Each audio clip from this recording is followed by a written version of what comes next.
Checking the mic. We're live. No. Don't laugh. This is my life. Welcome to episode 4. Yeah, it's been a bit rough out there. Not even looking at the camera once again.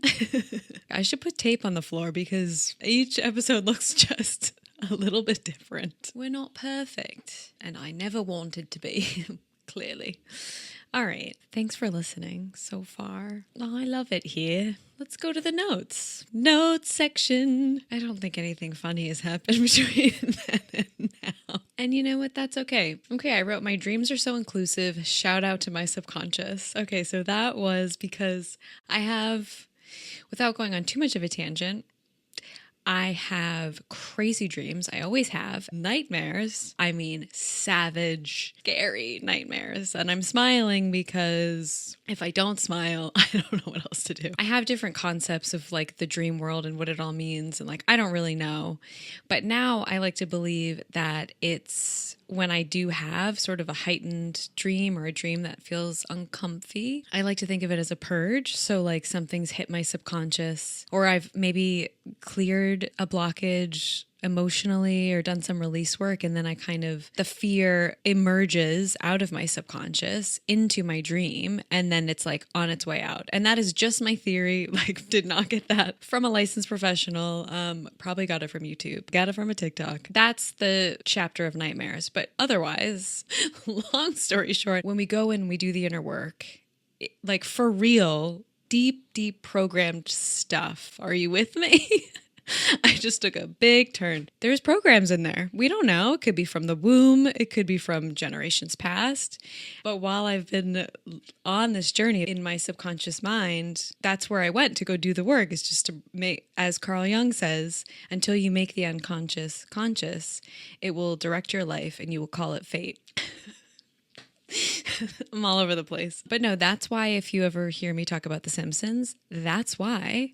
Because in order to regulate my nervous system, before I even knew that that's what that was, I would wake up out of the nightmare and put the lights on and watch The Simpsons until the sun came up. All right. That went nowhere. Okay, Band-Aid speed delivery. Okay, my really good friend, she texted me if I had a Band-Aid. She was like, oh, well, you know, when we meet up later, you can bring it. And I was like, sounds like you kind of need it now. So I'm going to bring it to you right now and not wait until like 5 o'clock today. Because it seems like it's an urgent request. When someone asks for a Band-Aid, it feels urgent. That's not that funny. Okay. Okay, wow, these just keep going. Laughing at the absurdity of my past. Breakthroughs with my mother wound via postponed dates. That's such a long one to explain. I have been on this journey of like, rewind. No, I'm just going to make a blooper reel. That's all I'm going to do. If that could be a full-time job, please let me have that. Okay, mother wound. Let's get serious. I grew up in a world where there was chaos and trauma in the household. One of the wounds, we'll say, I've been trying to grapple with is inside of the bigger mother wound. And I think I was having this realization. I had a date and it got postponed and I didn't care. It didn't bother me, but I could feel my body having a reaction. And I was like, oh, what's going on? But I think it had to do with maybe not feeling seen or not feeling like my needs were being met. And I had this really big realization where I was like, oh, I think that's tied to my mother wound. Fun fact.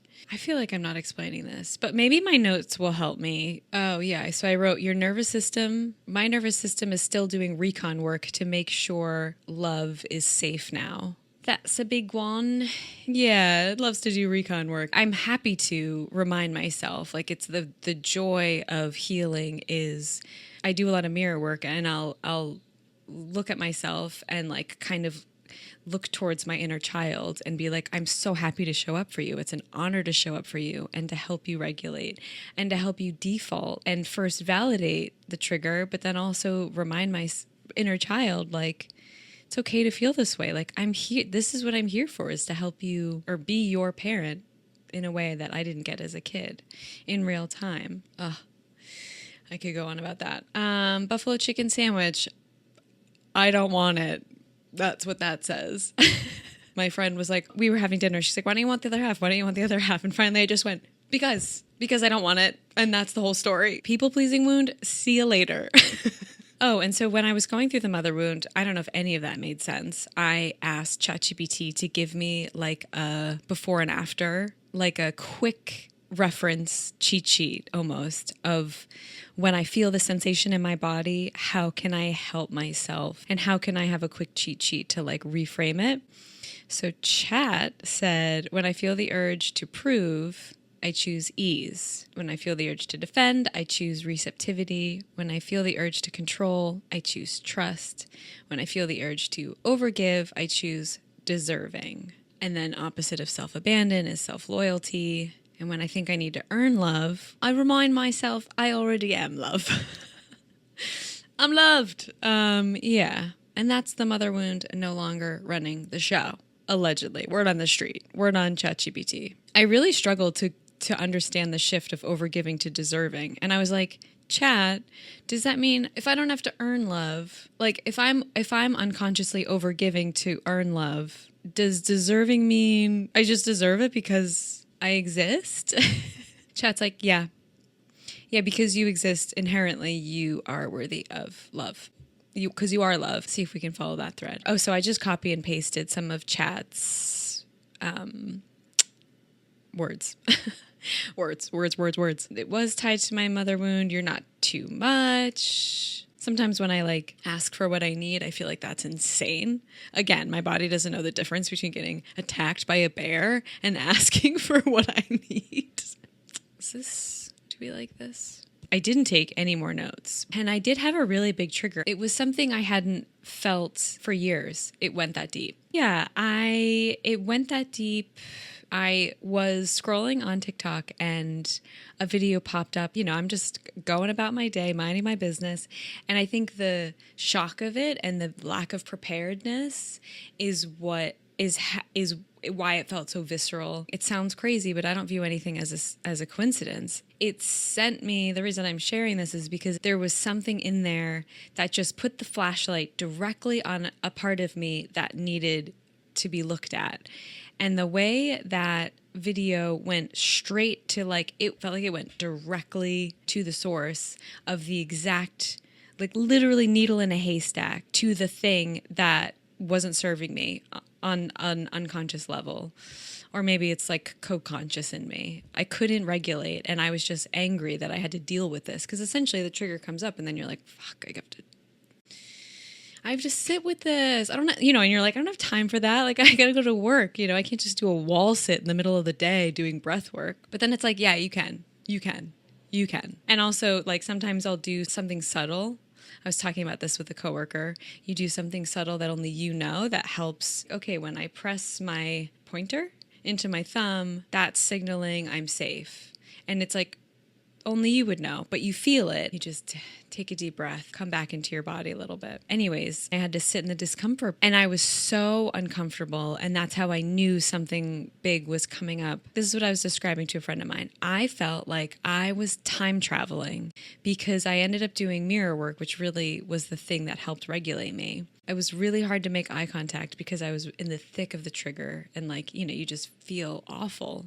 I'm like, ugh, get out of here. I'm like, I just want to eat cheese and turn all the lights off and like watch cartoons, whether I'm triggered or not, to be honest. I was sitting there coaching myself and the shift that I felt, which is why it felt like time traveling is, we'll call it shame for the sake of simplicity. When I felt that as a kid, if I'm talking to my inner 5-year-olds, I felt like I got to travel back in the moment that she first experienced shame and be there for her and hold space for her and help her regulate in a way that I couldn't do at the time I was 5. You know, and I had a really good cry and like it was a really big moment. It was like going back into everything my nervous system was remembering and course correcting or like releasing and sit with my inner child and be there for her in a way that I didn't get as a kid. And it was it was worth the cost of admission, which is hard to say because the way that I felt was so bad. But then when I got through to the other side, I wouldn't trade it. I wouldn't trade anything about it. And there's a lot of good stuff that happened in my week. A really fun project I'm working on is underway. I feel more connected to myself. I feel so excited about these projects. I'm literally talking to a camera about things that once terrified me. And so that in and of itself is a win. A win is a win. A win is a win. Honestly, when I was talking to my friend about this trigger, we were cracking up. We were dying laughing. And we were like, it's very strange when you go to like the depths of this healing journey and then you come out the other side laughing at how ridiculous it all is. It is, yeah, it's crazy. All right, let's pull a prompt. Do I feel like anyone is calling me? Sure. Now we're pulling a prompt. Are you ready? I'm still not looking at the camera. This is crazy. Do you believe in signs, or are you just a little delusional, but in a hot way? What the hell does ChatGPT mean by being delusional, but in a hot way? Oh, what was that trend? The Lulu is the Salulu. Okay, do you believe in signs, or are you just a little delusional? Both. Once again, both. Let's break it down. Do I believe in signs? Yes, but I've pivoted. I used to straight up believe in them. I'd be like 1111, angel numbers, 222. I have a wild story about the number 77, which shooketh me to my core, and I haven't said this out loud. I'm not going to tell the story. I have to keep some things to myself, you guys. Let's just say it followed me around for years before I saw the connection of it in real life. That's all I'm going to say. So, yes, I believe in signs. And before, it used to be like, please give me a sign, like, agony. Now, I just think everything is inherently neutral and we give everything meaning. I try to like flip it where I feel more in control, where I'm like, I'm looking for this specific sign, almost in like a manifestation kind of way. And then like wait to see it pushed out into the world. It's a little less about the signs and a little more about like being in flow, being in phlegm. LOL. So let's land the plane. I think it's just simply put, it's like synchronicities are happening and that is cluing me, and that is the sign that like I'm in alignment and in flow. And so the signs just kind of happen as a result of that. Whereas before I would be kind of like, send me a sign, like how am I going to get through this? What do I do?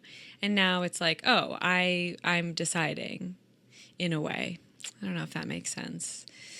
I'm still working it out. But yeah, and I am a little delusional. What am I doing on YouTube? Like literally, what am I doing? What am I doing at any point in time? I think I cracked the code a little bit in the last podcast about faking it till you make it. And now I'm leaning into being delusional even more, where I'm like, if I don't know what I'm doing or if I'm not sure, I'm just like, well, this is what this kind of person would do if this is the situation they were in. So I'm just going to own it and not question myself so much and just be playful and be light and be curious and have levity and did I say playful? Be freaking playful is my motto. And then I think the being delusional feels less delusional and a little more, it just feels a little more obvious. Like the logical next step versus delusional. Okay, logical is the opposite of delusional. Thank you, brain. But again, this is happening like I'm a baby deer learning to walk. Like this is brand new. And it stemmed from, I was so frustrated about something, and it's crazy in this moment, I can't remember it. But that's me being like, I shifted my state of consciousness. Story for another day. I remember just being like, why is this? I'm so frustrated. Like, I can't figure this out. It feels like a puzzle. And then I just was like, whatever. It's going to work out. Like, I don't know. It's just, I'm not doing this anymore. It was like one of those, like, whatever this is over here, I'm not doing that anymore. And then by the end of the day, it was all sorted. It was all sorted. And like that is brand new. That's like barely 2 weeks old where I tried that. And it wasn't even trying it. I just was so burnt out. My phone's going to die. So we're just going to end it there. I'm happily delusional. No looking back. That is the path I'm on. Yes, I believe in signs, but like the synchronicities of life, being in flow, being in alignment. That's all I got before my phone dies. Thank you for listening. I hope any of what I said made sense. even if it was one sentence. I'm sorry, and maybe you're welcome. Okay. Love you. Bye.